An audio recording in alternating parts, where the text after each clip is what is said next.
Rasa Juknevic iene and Rafael Glucksmann, and allow them to eventually fulfill their other tasks. Rasa Juknevic iene is extremely visible, very important MEP, a person that we call here in the European Parliament a senior member. She was instrumental in regaining independence by her country, Lithuania. She's a Lithuanian MEP, a signatory of declaration, a former Minister of Defense of her country, very brave lady, believe me, and very important to work towards prosperity, peace, and independence, justice, in particular in our region. Rasa, floor is yours.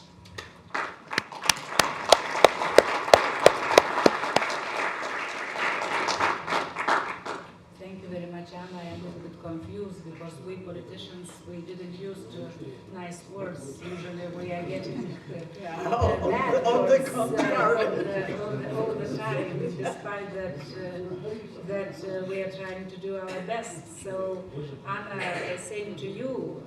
You are really a friend, despite that we are in different political groups, but I am so happy that we have a group of people in European Parliament that we are together when we speak, when we work on, how to say, maybe completion of European continent. This would be the right words to say about our work here, because not very many, unfortunately, understand, maybe politicians as well and members of parliament here, that we have our destiny, or our destiny here is to think about next generations, not only about the next election, as usually politicians are doing. So this is what you are doing here today. Your gathering, your meeting is about the next generations.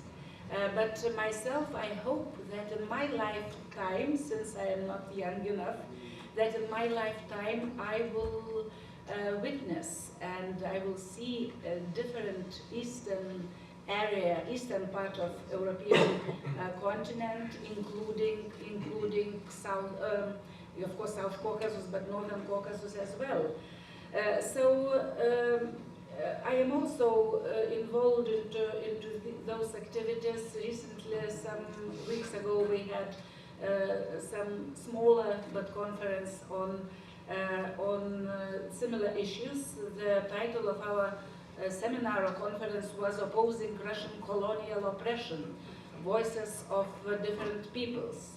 That was organized together with the Anti-Discrimination Center Memorial. You know, they are based in Brussels now for last 10 years. They were the first organization in Russia. They were announced as foreign agents, and they were forced to move to Brussels from St. Petersburg. And we had also people from North Caucasus, including Shamil Magomedov, who is a human rights lawyer from Dagestan. Today, in these days, Dagestan became famous in the context, which also is important to speak a little bit, I think, in this conference as well, to evaluate what happened and who is behind of those events. I am not sure if it's some sporadically happened events, and when we are looking who are the most beneficiaries on such events, they happened in Dagestan. I see the only beneficiary is Kremlin, because they are for them it's very helpful, you know, to send a message about North Caucasus, and especially for those in the Western countries that look. What are you speaking about collapse of Russian regime? Look, only maybe Putin can keep these regions together, because if you will crush Russia, or if you will defeat Putin, help Ukraine to defeat Putin in this particular war of today, so you will have more problems with anti-Semitism, with those crazy people there in North Caucasus. I'm sorry, I'm not thinking so, but I am trying to evaluate what Kremlin is trying to, what kind of message they are trying to send to the democratic world to make them to be afraid of collapse of Russia. I mean, regime in Kremlin of today.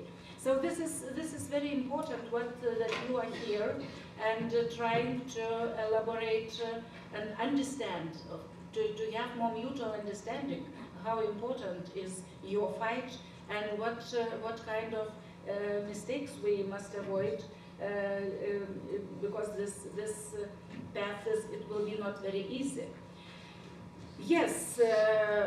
Speaking about the situation in evaluating the situation in North Caucasus, it's not possible to speak separately from what's going on in Ukraine today, and without understanding what kind of a future for Russia we think it would be best scenario for all of us, including Russians themselves, as a Russian nation, which is also under the very terrible historical past and terrible current situation for that nation as well. Ukrainians performed a miracle when they resisted the Russian attack on Kiev in spring 2022. Last year it was like a miracle. Very few, when this large-scale war started, believed that Ukrainians can resist and they can defend their capital, but they did that. And it gave hope to many nations, suppressed nations, and enslaved by Russia, including your nation. Despite that today, your nation, many nations in North Caucasus, but I turn to Mr. Zakhaev saying that Chechen nation is most maybe best known around the world from North Caucasus. And Russia is, we have to be very clear and say openly, especially when we speak with people in somewhere in Africa, Latin America, where they still more or less hesitating to support Ukraine, or some nations are on the side of Russia, that Russia is the last colonial power that will inevitably collapse. And this is important to understand what kind of strategic goal we have and what Ukrainians are fighting for. But until this long-term, how to say, event will happen, until then, Russia's agony will be full of atrocities and blood, and we have to be ready for that. We are now in a very difficult period when the Kremlin hopes to change the direction of the war in Ukraine by helping to open other fronts, other front lines. We see this in southern neighborhood of European Union today. We see this in Israel. And they also, I don't want to go into theories of conspiracy, but we know that since a long time ago, Soviet Union supported many terroristic organizations in this region, and of course, Palestinian nation is suffering of Hamas suppression as well. So we have to be also to try to find the right position when we are looking to the situation of today. So here too, Putin is trying to turn the Islamic world against the democracies. And here I see that the voice of the North Caucasus is crucial. So maybe that's why Kremlin is a favorite of what's happened in Dagestan. And your voice also is very important, as especially those North Caucasus Islamic nations, to understand where is the essence of those events. So my points, the last points are maybe most important, that this fight for freedom and democracy in North Caucasus is again very much related on the geopolitical situation. If Ukrainians will be able, and if the West will be able to understand that this war is existential, not only for them but for us, democracies as well, and also to understand that we need as fresh air, as fresh water, as everything for every human being to live, we need different Russia in the future. So maybe many will oppose me, saying that Russia will never be different, but we have no other choice just to try to help Russia to become different. And the way for that is victory of Ukraine, first of all, not to be afraid to crush Putin's regime, not to be afraid of the change in Russian Federation, all possible punishment for those who started this terrible war, be it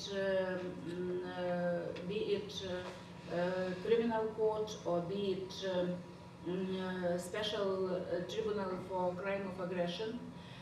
Putin have to be defeated and punished, and also demilitarization, even with denuclearization of Russian Federation in the future. So this is a very long way to go. And without that, I don't see that it would be possible to have different situation in Russian Federation, and including for those nations who were colonized 100 years ago and still are under the suppression of colonial Kremlin regime until today. By the way, today will be a very important day for all of us, because European Commission will announce their position on possible EU membership for enlargement package for Ukraine, Moldova, also Georgia, your neighbor, and Western Balkan countries. So these are also the outcome or result of this miracle last year, when Ukrainians were able to resist, and many politicians in the West changed their mind on the possible enlargement issue. So if countries like Moldova, Ukraine, Western Balkans, and Georgia in future will be part of or on the path of European Union, it will be for sure make big influence, great influence into North Caucasus as well, because people are will see the difference to live under the colonial power, Kremlin power, or to live in democracy, or to live together with in the family of democracies. So these are challenges and issues we are trying to deal with in this house, and thank you again for invitation.